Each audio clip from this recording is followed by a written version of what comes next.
Greetings of the day, dear students. In this video, we are going to discuss a very beautiful poem written by Walt Whitman. The title of the poem is A Glimpse. Poem को start करने से पहले थोड़ा सा हम बात करेंगे Walt Whitman के बारे में. इनकी ब्रीफ बायोग्राफी मैं आपके साथ शेयर कर रही हूँ.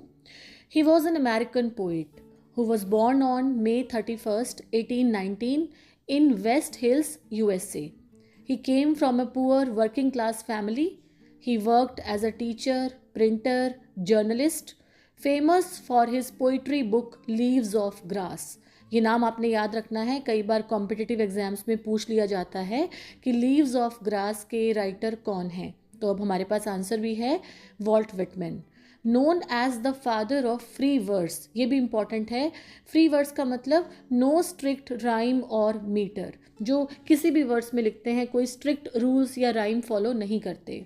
Road about nature, democracy, human life, ये इनके टॉपिक्स थे जिन पे इन्होंने लिखा था.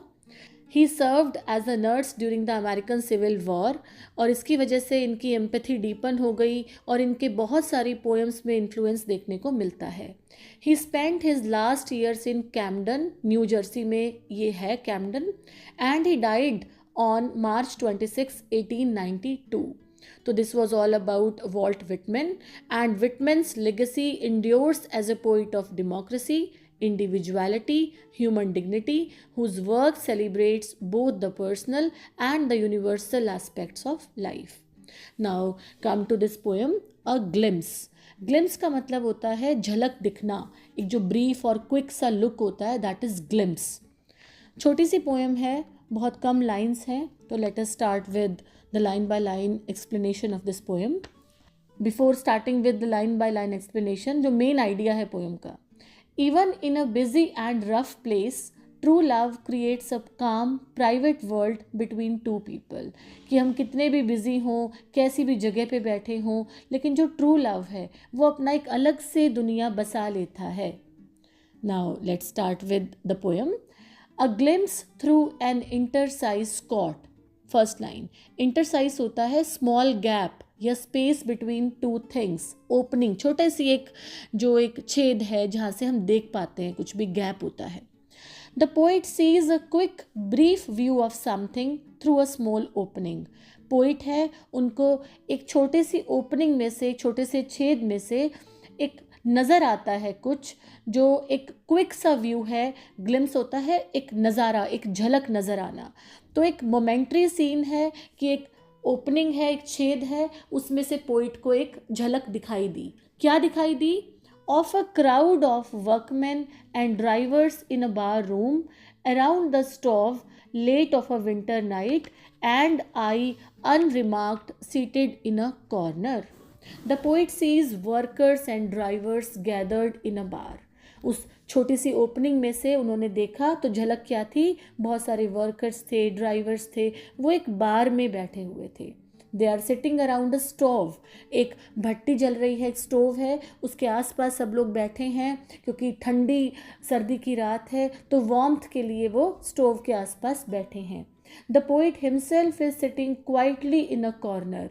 देखो, आई अनरिमार्क्ड, जो पोइट है वो एकदम अननोटिस्ड बैठे हैं, उनको कोई देख नहीं रहा, एक कॉर्नर में चुपचाप बैठे हैं.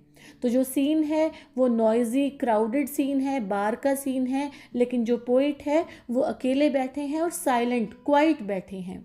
Next line, of a youth who loves me and हुम I love, silently approaching and sitting himself near that he may hold me by the hand. A young man, जो भी पोइट के बिलवड हैं, friend हैं, वो उनके पास आते हैं एंड वो चुपचाप उनके पास आकर बैठ जाते हैं. He loves the poet and the poet loves him too. दोनों एक दूसरे को प्यार करते हैं. He comes close just to hold the poet's hand. तो उनके जो फ्रेंड हैं वो पोइट का हाथ लेते हैं अपने हाथ में. This shows deep affection and intimacy without words. कि चुपचाप अगर हम बैठते हैं, जो हमें अच्छा लगता है, उसके साथ बैठने में से भी अच्छा एक affectionate feelings आती हैं. Next line, a long while amid the noises of coming and going, of drinking and oath and smutty jest. Smutty jest होता है डर्टी या वल्गर जोक्स, जो रफ से चुटकुले सुनाते हैं, वल्गर होते हैं, डर्टी होते हैं। Around them there is a noise, वहाँ बहुत शोर है। People moving, drinking, swearing and making crude jokes. लोग जो हैं वो वर्किंग क्लास के लोग हैं, ड्राइवर्स हैं, तो वो सारे कस्में खाते हैं ना, कि माँ की कसम या बहन की कसम, तो वो कस्में खा रहे हैं, शराब पी रहे हैं और बड़े क्रूड से डर्टी जोक्स आपस में क्रैक कर रहे हैं। This continues for a long time. The outer world is loud, rough and chaotic. Chaotic होता है डिसऑर्डर्ड। तो जो पोइट है और उनके जो फ्रेंड हैं, देखो उनका एक कोना है, वहाँ पे वो दोनों बहुत शांति से बैठे हैं, प्यार से बैठे हैं, एक दूसरे का हाथ पकड़ के बैठे हैं। लेकिन आसपास बहुत शोर है, लोग गालियाँ दे रहे हैं, खराब खराब जोक्स क्रैक कर रहे हैं, नॉइजी एटमॉस्फेयर है। तो ये सारा चारों तरफ तो बहुत केओस है, डिसऑर्डर है, लेकिन उनका जो कोना है वो बिल्कुल शांत है। Last line, there we two, content, happy in being together, speaking little, perhaps not a word. The poet and his friend sit together quietly and peacefully. वो बहुत शांति से बैठे हैं। They are happy just being together. वो इतने खुश हैं एक दूसरे के साथ, even without speaking a single word. एक शब्द भी नहीं बोल रहे, उसके बावजूद they are so happy. Their love is silent, deep and complete. तो बहुत सुंदर सी इक्वेशन है दोनों के बीच। बाहरी संसार में चाहे कितना भी शोरगुल हो, लेकिन जो इनका प्राइवेट स्पेस है वहाँ पे ये बहुत दोनों खुश हैं। Overall meaning, the poem shows how true love creates a calm private world even in a noisy and rough environment.